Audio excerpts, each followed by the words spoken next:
Bien-aimés frères et sœurs en Jésus, la grâce, la paix et la miséricorde nous sont données de la part de Dieu le Père et de Jésus-Christ, son Fils, notre Sauveur.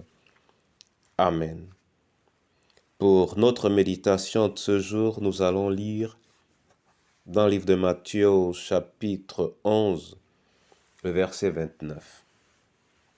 Avant la lecture, nous chantons à la gloire du Seigneur. Jésus quitta le trône de son Père. Dans Chant de victoire, c'est le 307. Jésus quitta le trône de son Père et descendit ici-bas sur la terre. Il accepta la crèche pour berceau, lui roi des rois, le Fils du Dieu très haut. Oh oui, c'est vrai, je sais que c'est vrai.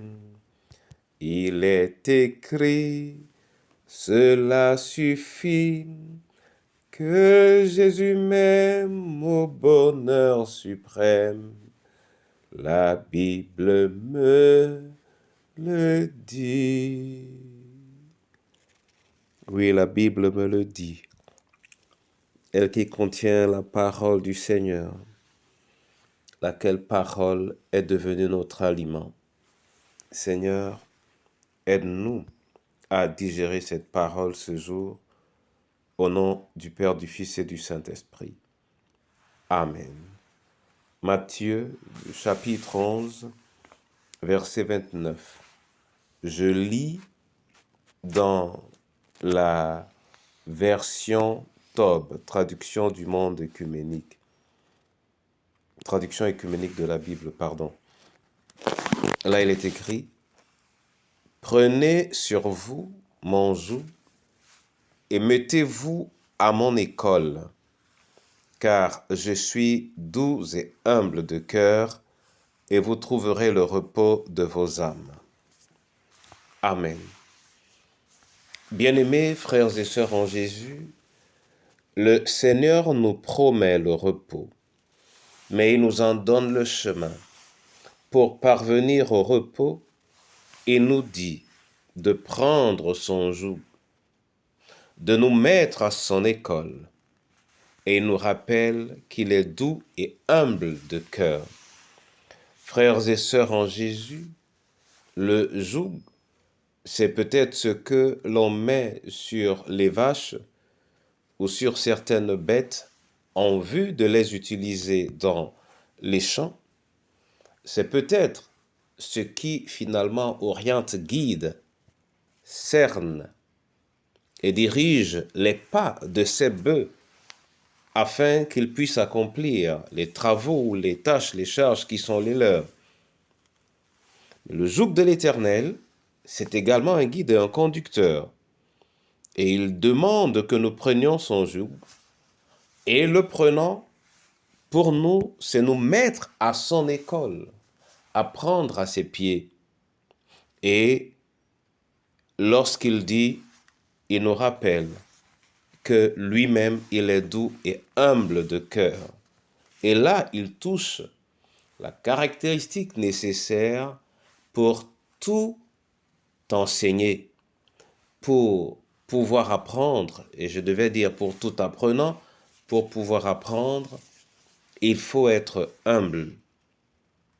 Pour nous donc aujourd'hui, et en ces jours particuliers, le Seigneur nous dit, à ses pieds nous allons avoir du repos, mais que nous nous laissions diriger par lui et que nous acceptions d'être pour lui des élèves, alors nous atteindrons ce repos.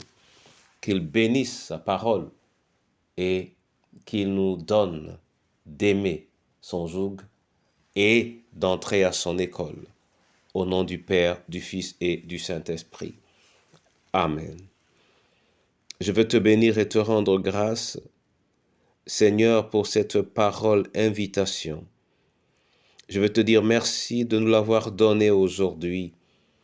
Et ma prière en ce jour est que chacun de ceux qui entendent cette parole se donne sous ton commandement et accepte de devenir un élève de ton école pour pouvoir atteindre la quiétude et le repos dont tous nous avons besoin.